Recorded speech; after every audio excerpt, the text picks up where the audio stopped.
Kan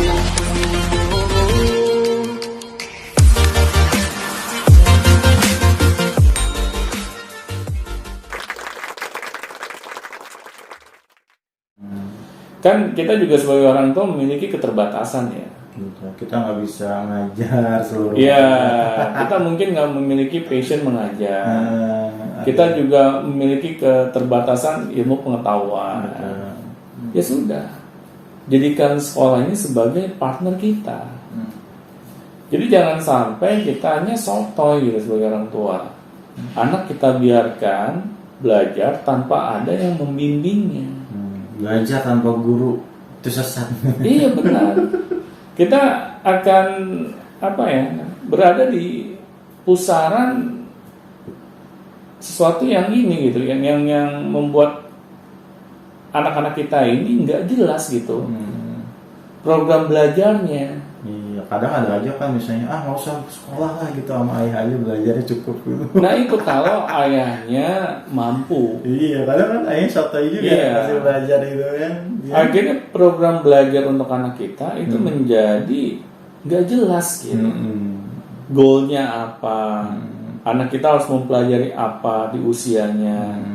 Nah di sini kan alangkah baiknya ketika orang tua itu mengajak kerjasama pihak sekolah. Iya, bukan mempercayakan 100% ya Pak ya, tapi mengajak kerjasama pihak sekolah itu menjadi supportingnya sekolah itu supporting gitu kan. Betul. Iya. Karena kalau orang tua juga nggak mau terlibat kepada pendidikan anak-anaknya, dia menyerahkan 100% kepada pihak sekolah, ini juga kurang arif. Iya. Karena belum tentu gitu pihak sekolah ini sanggup mengakomodir semua kebutuhan anak-anak kita. Nah di sini alangkah baiknya ketika orang tua dan pihak sekolah membuka komunikasi. Jadi kita bisa saling mengisi dalam mendidik anak-anak kita. Iya. Nah ini juga penting gitu, orang tua mencari tahu mengenai sekolah yang akan dituju oleh anak-anak kita. Apakah sekolah ini membuka diri? Nah, dengan masukan. Mau mendengar masukan-masukan. Kalau sekolah membuka diri, berarti sekolah itu sadar gitu bahwa mereka ini bukan orang-orang yang sempurna.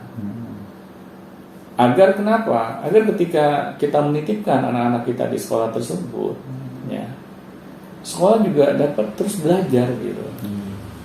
Karena kadang kan kita merasa nih sebagai pendidik, kita merasa tahu segalanya. Iya. Akhirnya kita tidak melihat gitu bahwa anak-anak didik kita ini bagaimana nih dengan hasil didikan kita. Apakah dirasakan ada manfaatnya enggak? Betul. Jangan-jangan malah anak-anak didik kita semakin tersiksa gitu dengan hasil didikan kita. Sebagai tenaga pendidik ya. Iya. Makanya kan pihak sekolah juga harus mau mengevaluasi diri, ya, terus mau belajar. Ya seperti ya di Fikar gitu. Di Fikar ini kan kita terus mengevaluasi. Ya, bagaimana nih program-program kita, apakah dapat diterima sama anak-anak didik kita. Makanya kan kita ada survei ya, yang setiap bulan kita lakukan. Karena kita ingin tahu gitu, apa nih kekurangan kita. Karena kalau kita tidak mengetahui kekurangan kita, kita kadang menjadi manusia yang sotoy. Iya, bahkan kan sebagai tenaga pendidik misalnya kita merasa paling tahu gitu kan. Iya. Padahal misalnya orang tua si anak itu adalah seorang dokter. Iya. Jadi seperti itu ya Pak ya. Jadi dia lebih tahu gitu. Nah di sini kan akhirnya ketika kita tidak ada yang mengkritik, tidak ada yang memberikan masukan, akhirnya ya pihak sekolah dengan seenaknya menjejalkan yang mereka pikir benar pada anak-anak didiknya. Betul. Nah akhirnya kan bisa menjadi bumerang gitu, bahwa apa yang kita ajarkan selama ini ternyata tidak dibutuhkan oleh anak-anak didik kita. Sayang sekali gitu. Benar. Akhirnya waktu yang dihabiskan, energi yang dihabiskan itu tidak sepadan gitu dengan hasilnya. Nah makanya di sini saya ingin para orang tua mencari sekolah yang memang sekolah tersebut ingin terus belajar.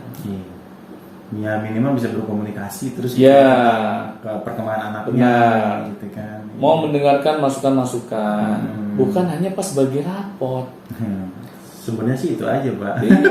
Karena apa? Kalau kita hanya tahu perkembangan anak, hanya pas bagi raport, akhirnya masalahnya sudah menumpuk, baru kita tahu gitu. Akhirnya kita sulit untuk mengatasi masalahnya. Atau berkomunikasinya pas anak dipanggil ke ruang BK.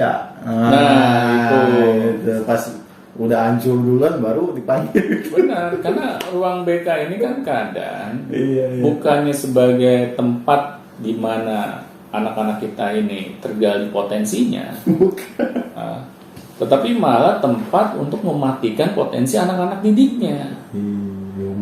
Benar, karena anak-anak yang masuk ke ruang BK itu hanya anak-anak yang bermasalah. Nah, di sini kan akhirnya anak tidak pernah mendapat penanganan yang baik gitu. Kenapa sih masalah sebelum terjadi? Kita tidak mau preventif dulu gitu.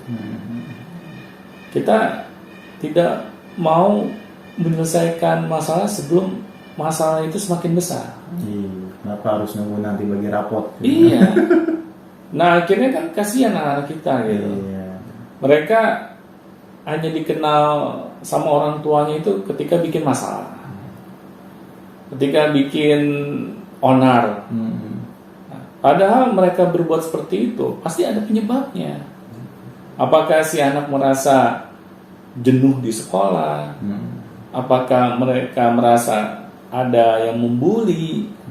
Nah, di sini kan seharusnya pihak sekolah kalau mereka membuka diri, mereka akan terus menjalin komunikasi. Laporan-laporan gitu kan. Dan orang tua pun biasanya kalau tidak menerima laporan dari sekolah, mereka juga cuek juga. Nah, itu masalahnya gitu kan. Tapi kalau orang tuanya sibuk. Mungkin aku baik-baik aja gitu. Padahal udah ngobat gitu. Benar, ini yang sangat mengkhawatirkan gitu. Karena saya juga banyak ini ya melihat kasus secara langsung gitu.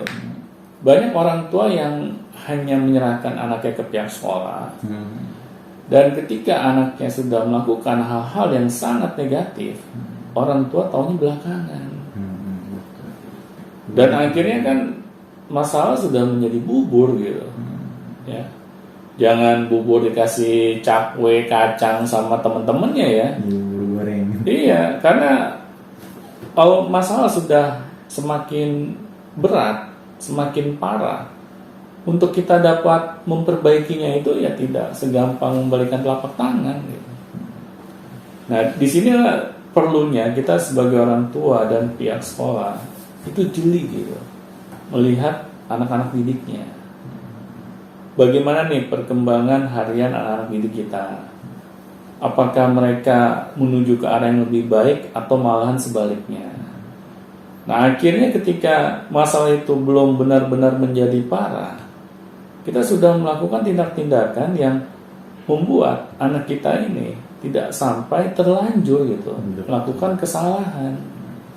Nah, di sini kan pentingnya kita sebagai orang tua itu membuka diri gitu dengan pendidikan anak-anaknya. Karena kalau tidak, ya apakah kita siap gitu untuk mengambil resiko apa yang terjadi dengan anak-anak kita? Dan memilih sekolah pun diusahakan itu memilih sekolah yang bisa berinteraksi dengan kita ya Pak ya. Pasti, itu nomor satu itu. Jadi selain kita ingin tahu visi misi sekolah, lihat dari web, terus kita juga tahu para pendidiknya. Kita juga harus mencari tahu apakah sekolah ini mau membuka diri nggak pada kita sebagai orang tua. Oke, baik. Itu sangat penting dan esensial pemirsa. Ternyata sekolah itu bukan sebagai bengkel atau sebagai hotel yang dilihat cuma gedungnya dan yang dilihat cuma karena kita titipan 100% ke sekolah dipercayakan dan kita tidak ngapa-ngapain terus jadi orang yang berhasil gitu, nggak seperti itu. Iya, jadi ini juga satu lagi yang saya ingin sampaikan bahwa kita jangan memilih sekolah itu karena murah atau karena mahalnya. Iya, atau ngeliat gedung gitu. Atau melihat gedung atau fasilitasnya. Yang paling penting kita melihat apa yang menjadi visi misi sekolah tersebut dan bagaimana kualitas orang-orang yang berada di sekolah tersebut. Ya. bukan dari pendidikan formalnya saja, tapi dari kualitas kepribadiannya. Apakah mereka pribadi-pribadi yang baik atau malah menyebalkan? Karena mereka yang akan berhubungan langsung dengan anak-anak kita. Iya, gimana kalau nanti anak-anak kita jadi berhubungan menyebalkan juga yang Nah itu kita bisa lihat siapa pendidiknya. Iya. Oke, terima kasih Pak Doni, sudah sangat lengkap sekali itu tips untuk memilih sekolah di era pandemik ya. Jangan lupa itu esensi-esensi itu jangan lupakan meskipun kita pembelajaran online ya Pak ya. Iya. Oke, baik. Siapa yang mau bertanya silahkan langsung tanyakan di kolom komentar dan komen di bawah ini, dan jangan lupa ketika ini dirasa bermanfaat silahkan langsung subscribe atau misalnya share dan nyalakan notifikasinya, dan jangan lupa kalau misalnya mau melihat lagi episode selanjutnya kita upload 2 hari sekali ya. Jadi langsung saja ikutin terus di podcast Beyond Education Podcast, dan sampai jumpa di Beyond Education Podcast selanjutnya. Sampai jumpa.